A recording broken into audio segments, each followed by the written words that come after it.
Do livro Nosso Lar. 41ª parte. Convocados à luta. Nos primeiros dias de setembro de 1939, nosso lar sofreu, igualmente, o choque porque passaram diversas colônias espirituais ligadas à civilização americana. Era a guerra europeia, tão destruidora nos círculos da carne quanto perturbadora no plano do espírito. Entidades numerosas comentavam os empreendimentos bélicos em perspectiva, sem disfarçarem o imenso terror de que se possuíam. Sabia-se, desde muito, que as grandes fraternidades do Oriente suportavam as vibrações antagônicas da nação japonesa, experimentando dificuldades de vulto. Anotavam-se, porém, agora, fatos curiosos de alto padrão educativo. Assim como os nobres círculos espirituais da velha Ásia lutavam em silêncio, preparava-se nosso lar para o mesmo gênero de serviço. Além de valiosas recomendações no campo da fraternidade e da simpatia, determinou o governador que tivéssemos cuidado na esfera do pensamento, preservando-nos de qualquer inclinação menos digna, de ordem sentimental. Reconheci que os espíritos superiores, nessas circunstâncias, passam a considerar as nações agressoras não como inimigas, mas como desordeiras, cuja atividade criminosa é imprescindível reprimir. Infelizes dos povos que se embriaguem com o vinho do mal, disse-me Salústio.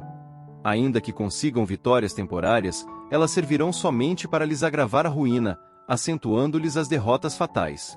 Quando um país toma a iniciativa da guerra, encabeça a desordem da casa do pai e pagará um preço terrível. Observei, então, que as zonas superiores da vida se voltam em defesa justa contra os empreendimentos da ignorância e da sombra, congregados para a anarquia e, consequentemente, para a destruição.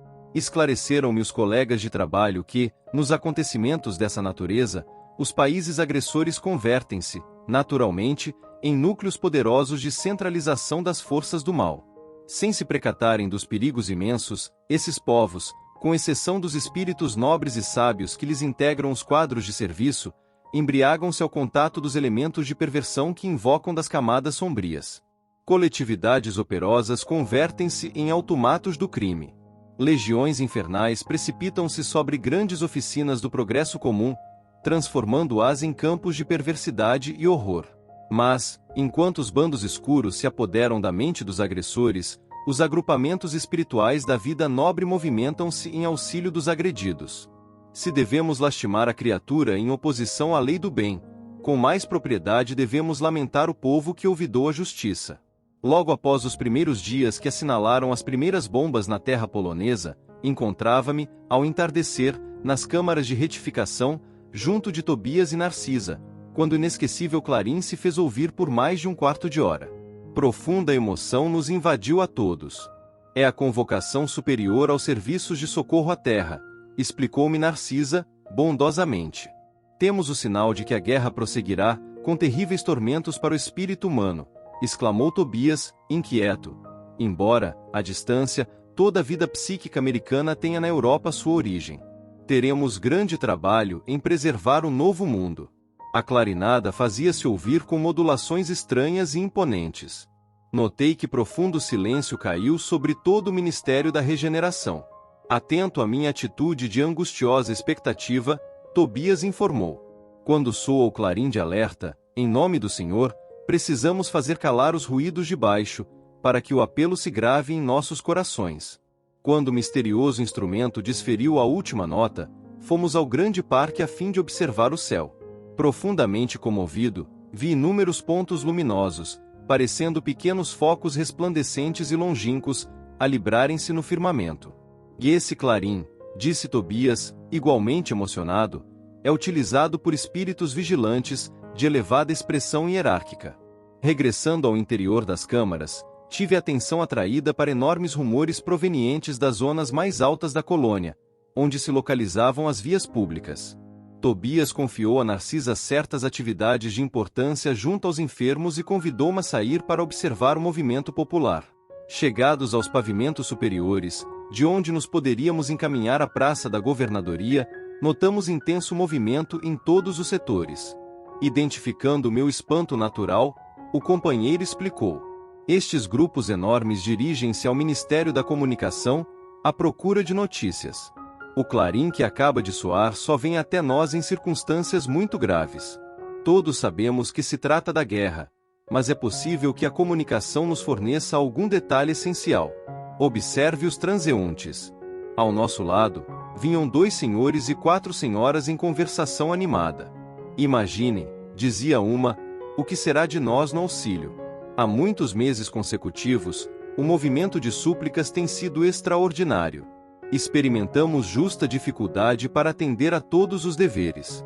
E nós, com a regeneração, objetou o cavalheiro mais idoso, os serviços prosseguem consideravelmente aumentados. No meu setor, a vigilância contra as vibrações umbralinas reclama esforços incessantes. Estou avaliando o que virá sobre nós. Tobias segurou-me o braço de leve e exclamou: adiantemo-nos um pouco. Ouçamos o que dizem outros grupos. Aproximando-nos de 2 homens, ouvi um deles perguntando: será crível que a calamidade nos atinja a todos? O interpelado, que parecia portador de grande equilíbrio espiritual, replicou sereno: de qualquer modo, não vejo motivo para precipitações. A única novidade é o acréscimo de serviço que, no fundo, constituirá uma bênção. Quanto ao mais, tudo é natural, a meu ver. A doença é mestra da saúde, o desastre da ponderação. A China está sob a metralha há muito tempo, e não mostrou você, ainda, qualquer demonstração de assombro. Mas agora, objetou o companheiro, desapontado, parece que serei compelido a modificar meu programa de trabalho. O outro sorriu e ponderou: Euvécio, esqueçamos o meu programa para pensar em nossos programas. Atendendo a novo gesto de Tobias, que me reclamava atenção, observei 3 senhoras que iam na mesma direção à nossa esquerda, verificando que o pitoresco não faltava, igualmente ali, naquele crepúsculo de inquietação. A questão impressiona-me sobremaneira, dizia a mais jovem, porque Everardo não deve regressar do mundo agora. Mas a guerra, disse uma das companheiras, ao que parece, não alcançará a península. Portugal está muito longe do teatro dos acontecimentos. Entretanto, indagou a outra componente do trio, por que semelhante preocupação? Se Everardo viesse, que aconteceria? Receio, esclareceu a mais jovem, que ele me procure na qualidade de esposa. Não o poderia suportar. É muito ignorante, e de modo algum, me submeteria a novas crueldades. Tola que és, comentou a companheira. Ouvidaste que Everardo será barrado pelo umbral, ou coisa pior? Tobias, sorrindo, informou. Ela teme a libertação de um marido imprudente e perverso. Decorridos longos minutos, em que observávamos a multidão espiritual, atingimos o Ministério da Comunicação, detendo-nos ante os enormes edifícios consagrados ao trabalho informativo. Milhares de entidades acotovelavam-se aflitivamente.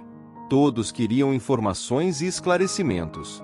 Impossível, porém, um acordo geral.